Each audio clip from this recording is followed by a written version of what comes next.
Hello viewers, আসসালামু আলাইকুম। Welcome back to my channel. আমি তন্নি আক্তার বলছি গাজীপুরের কাপাসিয়া থেকে। আমার প্রাণপ্রিয় কলিজার ভাইয়ারা আপুরা, আশা করছি যে যেখানে আছেন সুস্থ আছেন, ভালো আছেন। আলহামদুলিল্লাহ, আমিও আমার পরিবার নিয়ে ভালো আছি। প্রতিদিনের মতো আজও একটি নতুন ভিডিও নিয়ে আপনাদের মাঝে হাজির হয়েছি। আশা করছি ভিডিওটি আপনাদের কাছে ভালো লাগবে। তো এই যে বাড়ির কাজ কত দূর হলো আপনাদের সাথে শেয়ার করছি। তো এই যে বারান্দাটায় একটা বেসিং লাগিয়ে নিল। গতকালকে বাড়িতে পানির লাইনের কাজ করা হয়েছে, আর 2 দিন যাবত তো আমি অনেক ব্যস্ত ছিলাম। মেয়ের পরীক্ষা ছিল, তার জন্য দৌড়াদৌড়ি করেছি। এই যে বাহিরে একটা কল দেওয়া হয়েছে, মানে এখানে পাকা করে নেওয়া হবে, ঢালাই করা হবে ভেতরে, মানে এখানে হাঁড়ি পাতিল মাজার জন্য, সব কিছু করার জন্য। আর ওই তো আমার মুরগিগুলো দৌড়াদৌড়ি করছে। এখন কিন্তু বিকাল টাইম, আর এই যে ভেতরে পানির কাজ করা হয়েছে, লাইনের কাজ। আর এদিকে আমার যা কি করছে, এখানে ওয়ালের মধ্যে আর্ট করছে। ভাবলাম আপনাদের সাথে একটু শেয়ার করি। আমিও কিন্তু অনেক সুন্দর আর্ট করতে পারি, মেহেদি ডিজাইন করতে পারি অনেক সুন্দর করে। তো আপনাদের সাথে শেয়ার করব ইনশাল্লাহ, যদি বেঁচে থাকি। সামনে ঈদ আসছে, ঈদের মধ্যে মেহেদি ডিজাইন আপনাদের সাথে শেয়ার করব।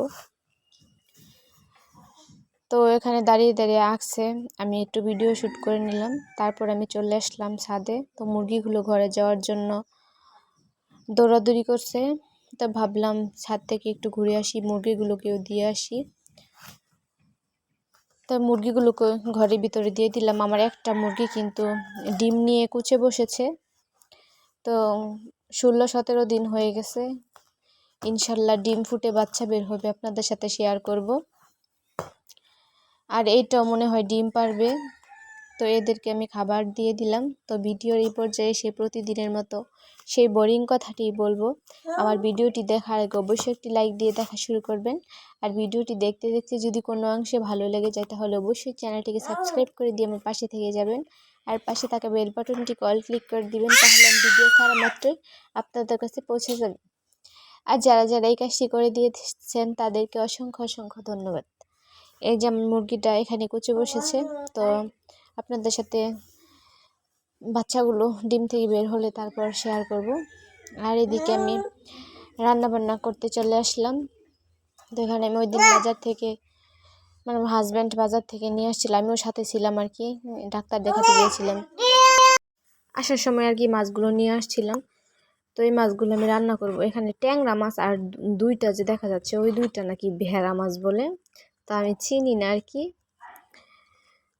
এগুলো আমি টমেটো আর এখানে ডাটা কুটে নিয়েছি, টমেটো আলু ডাটা দিয়ে ঝোল রান্না করব। তো আগে আমি মাছগুলো ভেজে নিয়েছি। আপনারা যারা যারা আমার আগে থেকে ভিডিও দেখেন, তারা অবশ্যই জানেন আমি সবসময় কিন্তু মাছ অনেক কড়া করে ভেজে তারপর রান্না করি। তো আমার কাছে কড়া করে না ভাজলে তরকারিটা ভালো লাগে না খেতে। তো এই যে মাছগুলো আমি ভেজে উঠিয়ে নিলাম। এখন আমি তরকারিটা বসিয়ে নেব। তো 2 দিন যাবত আমার উপর দিয়ে এত পরিমাণে পেয়ারা যাচ্ছে, আমি বলে বোঝাতে পারবো না। এত ক্লান্ত আর এত শরীর খারাপ লাগছিল আমার, মানে মেয়ের জন্য অনেক কষ্ট করছি। তো দেখা যাক মেয়ে কি করে, মেয়ের রেজাল্ট বের হলে বলতে পারবো। তো পরীক্ষা তো ভালো হয়েছে, তো বাকিটা রেজাল্টের পরে বোঝা যাবে এত কষ্টের ফল কি হয়। অনেক সকালে ঘুম থেকে উঠে তারপর সব কাজ কর্ম করে তারপর মেয়ের সাথে গিয়েছি 2 দিন, আবার একদিন তো ডাক্তারের কাছে গিয়েছি। ওই দিনও খুব তাড়াতাড়ি উঠেছিলাম। আর সারাদিন মানে ওইখানে দুপুর 1টা পর্যন্ত থাকতে হয়েছে। তারপর বাড়িতে এসে তো বাড়ির অন্যান্য কাজ আছে, ছোট একটা বাচ্চা আছে, ওকেও তো সামলাতে হয়, মানে অনেক প্যারা গেছে। তো আরেকটা পরীক্ষা আছে, আরেকটা বলতে ভুল হবে, আর 2-3টা পরীক্ষা আছে। তো ওই 3টা পরীক্ষা নাকি একই দিনে নেওয়া হবে। তো ওইগুলো একটা আছে লিখিত আর 2টা আছে মৌখিক। তো ওইগুলো একসাথেই নেওয়া হবে। তো ওইগুলো বৃহস্পতিবার দিন। ওই পরীক্ষাটা কোথায় হবে এখনও জানানো হয়নি, তো জানাবে। তো দেখা যাক কী করা যায়, যেতেও পারি নাও যেতে পারি। যদি বলে যাওয়ার জন্য তো যাব, আর যদি না করে তাহলে যাব না, কারণ যাওয়াটা জরুরি। এই বাচ্চাদেরকে একা ছেড়ে দেওয়া যায় না। ওই দিন একটা দুর্ঘটনা ঘটেছে, আমি যাইনি সাথে, তো একজন গার্ডিয়ান গাড়ি থেকে পড়ে ব্যথা পেয়েছে হাতে পায়ে, তার জন্য আর একা ছাড়ি নাই। তো একটু কষ্ট হলেও মেয়েকে সাথে নিয়ে আর কি যাব।